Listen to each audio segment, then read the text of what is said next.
Bismillahirrahmanirrahim. Assalamu alaikum wa rahmatullahi wa barakatuhu.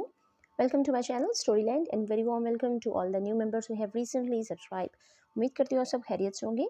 आज हम जो एक्सरसाइज सॉल्व करने जा रहे हैं वो टेस्ट 3 की है, new Oxford modern English book 2 and it is the third edition of this book and this is the last exercise of this workbook. आज हम इस टेस्ट के अंदर जो हमें कॉम्प्रीहेंशन गिवन है उसकी रीडिंग और ट्रांसलेशन भी करेंगे और इसकी एक्सरसाइज को भी सॉल्व करेंगे। लेकिन वीडियो स्टार्ट करने से पहले एक रिक्वेस्ट है, अगर आपने चैनल को अभी तक सब्सक्राइब नहीं किया तो जल्दी से चैनल को सब्सक्राइब कर दें, वीडियो अच्छी लगे तो लाइक कर दें। चलिए अपना आज का लेक्चर स्टार्ट करते हैं। रब्बी ज़िदनी इल्मा, रब्बी ज़िदनी इल्मा, रब्बी ज़िदनी इल्मा, O Allah increase us in knowledge. This is the third test of new Oxford modern English book 2 and first section of exercises section A reading. Read this story, इस कहानी को पढ़ें अलाउड बुलंद आवाज़ में टू योर टीचर, अपने उस्ताद के सामने। Mr Khan's chicken, Mr Khan का चिकन या मिस्टर खान की मुर्गी। Mr and Mrs Khan, Mr और मिसेस खान लिव्ड रहते थे इन हैदराबाद, हैदराबाद में। Mr and Mrs Khan lived in Hyderabad, Mr और मिसेस खान हैदराबाद में रहते थे। वन डे, एक दिन, दे वेंट वो गए, टू द मार्केट बाज़ार। One day they went to the market, एक दिन वो बाज़ार गए। एट द मार्केट, बाज़ार में, दे बॉट उन्होंने ख़रीदा, अ बिग बास्केट एक बड़ी सी टोकरी, अ रेड टॉवल एक सुर्ख रंग का तौलिया, मैनी राइप मैंगोज़ बहुत से पके हुए आम, and a large packet of biscuits और बिस्किट्स का एक बड़ा सा packet. At the market, they bought a big basket, a red towel, many ripe mangoes, and a large packet of biscuits. बाजार से उन्होंने क्या क्या खरीदा? एक बड़ी टोकरी, एक सुर्ख तौलिया, बहुत से पके हुए आम, एक बिस्किट्स का बड़ा पैकेट। They also bought, और उन्होंने खरीदा, a thin chicken. Thin mean बहुत कमज़ोर सा, पतला सा, और chicken मीन मुर्गी। They also bought a thin chicken. उन्होंने एक कमज़ोर सी या दुबली सी मुर्गी खरीदी। We shall eat the chicken tomorrow, said Mr. Khan. Mr. Khan ने कहा, हम इस मुर्गी को कल खाएंगे। No, no, नहीं नहीं, said Mrs. Khan. Mrs. Khan ने कहा, Let the chicken run about. Chicken को या मुर्गी को भागने दौड़ने देते हैं, and eat corn, और इसको मकई खाने देते हैं। हम मिसेस खान ने ये मशवरा दिया कि हम अभी इसको नहीं ज़िबा करते, अभी इसको हम नहीं खाएंगे, इसको हम चलने फिरने देंगे और इसको मकई खाने देंगे। इट विल गेट फैट, ये मोटी हो जाएगी। It will become a delicious fat chicken, और ये बहुत लजीज मोटी मुर्गी बन जाएगी। Then we can eat it, उसके बाद हम इसको खा सकते हैं। Mr Khan agreed with his clever wife. Mr Khan agreed, agreed का मतलब होता है राज़ी हो जाना, रजामंदी का इजहार करना। With his clever wife, clever का मतलब होता है चालाक, लेकिन उर्दू में अगर इसको चालाक बोलेंगे तो नेगेटिव मीनिंग में होगा। हम इसको यहाँ पे समझदार का इसका ट्रांसलेशन इस तरह से करेंगे कि हम इसको समझदार बोलेंगे। Mister Khan agreed with his clever wife, Mr Khan ने अपनी समझदार बीवी के साथ रजामंदी का इजहार किया। The chicken lived in Mr Khan's small garden, और वो मुर्गी मिस्टर खान के छोटे से गार्डन यानी बाग में रहने लगी। इट एट एंड एट, वो हर वक्त खाती रहती या बहुत ज़्यादा खाती। It got fatter and fatter, और वो मोटी से मोटी होती गई। वन फाइन मॉर्निंग, एक खुशगवार सुबह, Mister Khan went into the garden, Mister Khan बाग में गए। He took a sharp knife with him, और अपने साथ वो एक तेज़ छुरी लेकर गए, तेज़ चाकू लेकर गए। ही फाउंड, उन्होंने पाया, द प्लम्प चिकन, उस मोटी मुर्गी को, सिटिंग बैठी हुई थी, नियर द ओल्ड शेड, पुराने शेड या छप्पड़ के नज़दीक। It was on some dry straw, और वो कुछ खुश्क घास या तिनकों पर बैठी हुई थी, भूसे पर कह सकते हैं। The chicken saw the shiny knife, उस मुर्गी ने वो चमकदार चाकू देखा। इट रैन अवे, और वो भाग गई। Mister Khan looked at the dry straw, mister Khan ने उस खुश्क घास पर देखा या खुश्क तिनकों पर देखा। ऑन द टॉप, सबसे ऊपर, there was an enormous egg. Enormous वैसे अगर हम नंबरिंग में लें तो किसी चीज़ की ज़्यादा तादाद को बताने के लिए यूज़ होता है, लेकिन यहाँ पे होगा कि कोई चीज़ अगर गैर मामूली है तो यहाँ पे वो बता रहे हैं उस एग के साइज़ के बारे में कि बहुत बड़ा अंडा वहाँ पर पड़ा हुआ था। Mister and Mrs Khan did not eat the chicken for lunch, mister और मिसेस खान ने उस मुर्गी को लंच के लिए नहीं बनाया, उसको नहीं खाया। They had a tasty omelette, और उनको एक बहुत मज़ेदार ऑमलेट मिल गया। The chicken is still in Mr Khan's garden, और मुर्गी अभी भी मिस्टर खान के बाग में है। She lays a lovely white egg every day, और वो हर रोज़ एक बहुत प्यारा सा सफ़ेद रंग का अंडा देती है। यहाँ तक इसकी रीडिंग और ट्रांसलेशन ख़त्म हो जाती है। इसके बाद इसकी एक्सरसाइज स्टार्ट होती है, यानी क्वेश्चंस और answers. The section B is comprehension. Number 1 है हमारे पास answer the questions about the story. Story के बारे में कुछ क्वेश्चंस यहाँ पे पूछे गए हैं। ए है what did Mr Khan agree to do, Mr Khan क्या करने के लिए राज़ी हो गए थे। बी है which words tell us that the chicken was ready to be eaten, कौन से अल्फाज हैं जिनसे हमें पता चलता है कि वो मुर्गी खाने के लिए तैयार थी। सी why did the Khans not eat the chicken, Khans यानी उस खान फैमिली ने चिकन क्यों नहीं खाया, मुर्गी क्यों नहीं खाई। डी है where did mister Khan find the egg, mister Khan को अंडा कहाँ मिला। And E how was the egg useful, और वो अंडा किस तरह से करामत था, उनके लिए क्यों मुफीद साबित हुआ। या कह सकते हैं कि उन्होंने अंडे का इस्तेमाल कैसे किया।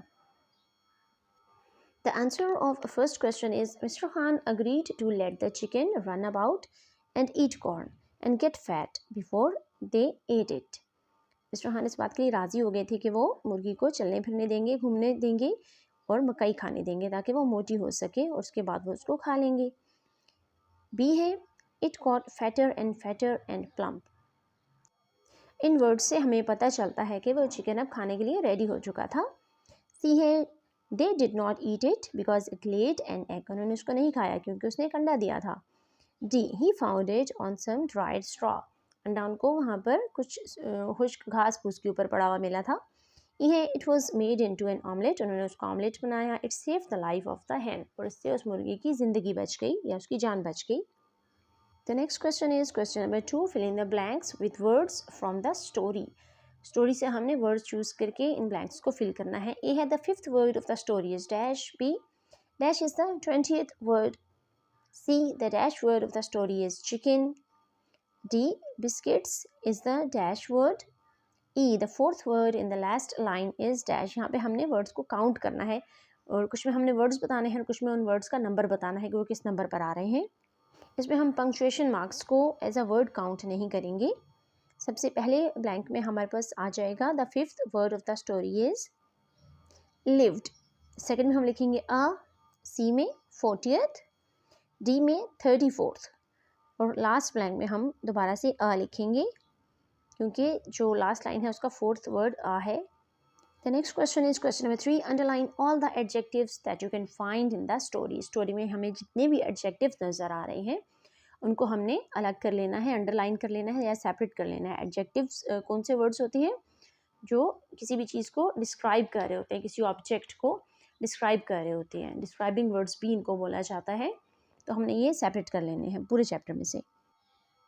Big, red, many, ripe, large, thin, fat, delicious, clever, small, one, fine, sharp, plump, old, dry, shiny, long, enormous, tasty, lovely, white and every. The next section of exercise is section C. It's quiz 1.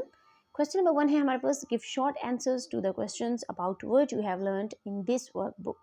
अब ये जितने भी questions हैं वो इस workbook से ही लिए गए हैं और इसका आंसर हमने करना है। A है which boxer was strong, कौन सा boxer strong था। B है which animal was clever and got food out of a trap, तो कौन सा animal clever था जिसने ट्रैप से फूड ले ली थी, खुराक हासिल कर ली थी। सी है who went to Karachi in an aeroplane, aeroplane में कराची कौन गया था। और डी है which kind of animals was called silver, silver जिसका नाम था जिस एनिमल का, वो एनिमल कौन सा था। फर्स्ट क्वेश्चन का आंसर है मिस्टर मिर्ज़ा और ये लिया गया है यूनिट नंबर 7 से, एक्सरसाइज बी से। बी है the clever mouse, unit 3B, exercise A. C है महम एंड नवीद, ये दोनों कराची गए थे, unit 15, exercise B. And D है अ डॉग, सिल्वर एक डॉग था, unit 14, exercise B. The next section is section D, quiz 2। Question number 1 है give short answers to this question from your text book. पिछले जो quiz के questions थे वो work book से लिए गए थे, लेकिन अभी जो क्वेश्चंस हैं ये टेक्स्ट बुक से हैं, इनको हमने आंसर करना है। रीड कर लेते हैं क्वेश्चंस। ए है who meets a little man in a purple turban, जामनू रंग की टर्बन या पर्पल कलर की जो पगड़ी थी वो किसने पहन रखी थी, कौन उससे मिला था, अपने मिलने वाले का नाम बताना है कि वो उसकी मुलाकात किससे हुई थी। बी है what did the boy and his sister want to buy in the bazaar, बाजार में बहन और भाई क्या खरीदने के लिए गए थे। सी है what was odd about the creatures nail, उस क्रिएचर्स के नेल जो थे उनके बारे में क्या अजीब बात थी। डी है which animal became old and deaf, कौन सा जानवर बूढ़ा और बहरा हो गया था। डेफ मीन बहरा हो जाना, जो सुन नहीं सकता।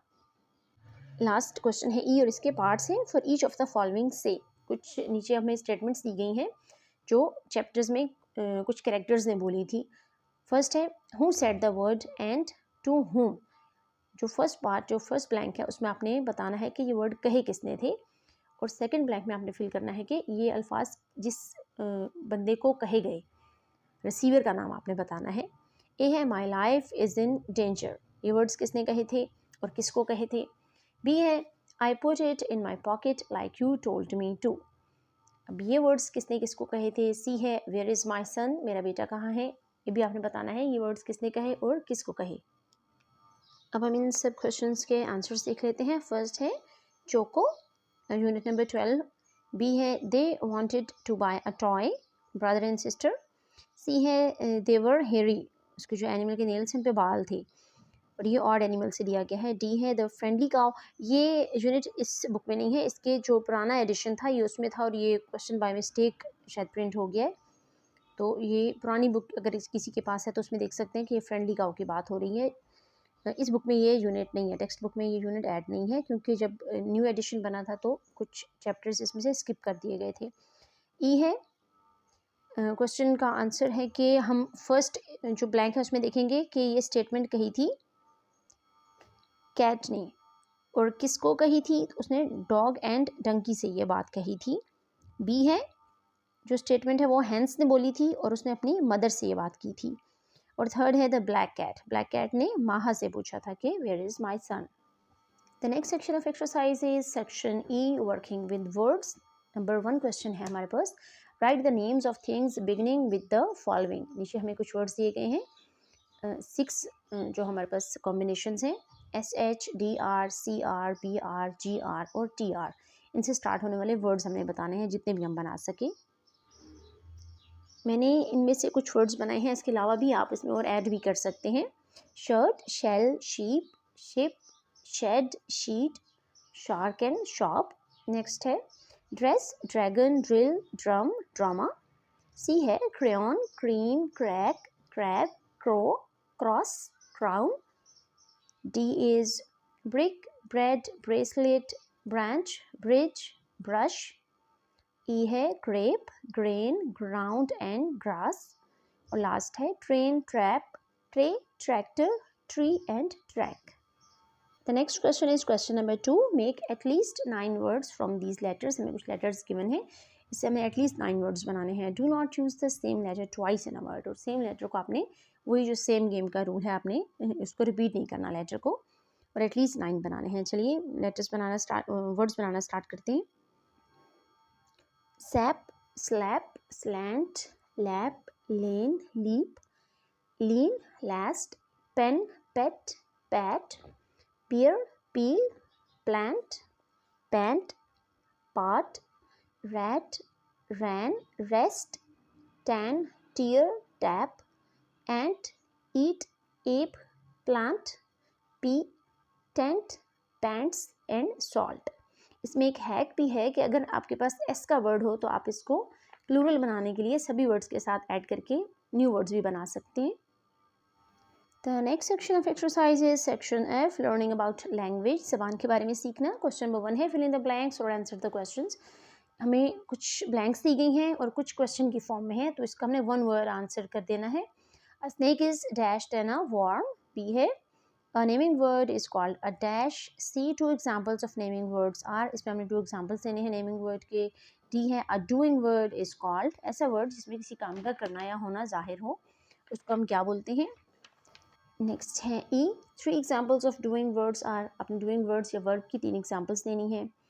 एफ है a describing word is called an, ऐसा वर्ड जो किसी चीज़ को डिस्क्राइब कर रहा है उसको हम क्या बोलते हैं। जी what is a nose for, nose या नाक किस लिए होती है। उसका आपने फंक्शन बताना है या पर्पस बताना है। एच है we use a dash to mark the end of a sentence, किसी सेंटेंस के एंड में हम क्या मार्क यूज़ करते हैं, and a dash at the beginning of the sentence, और सेंटेंस के शुरू में हम क्या करते हैं।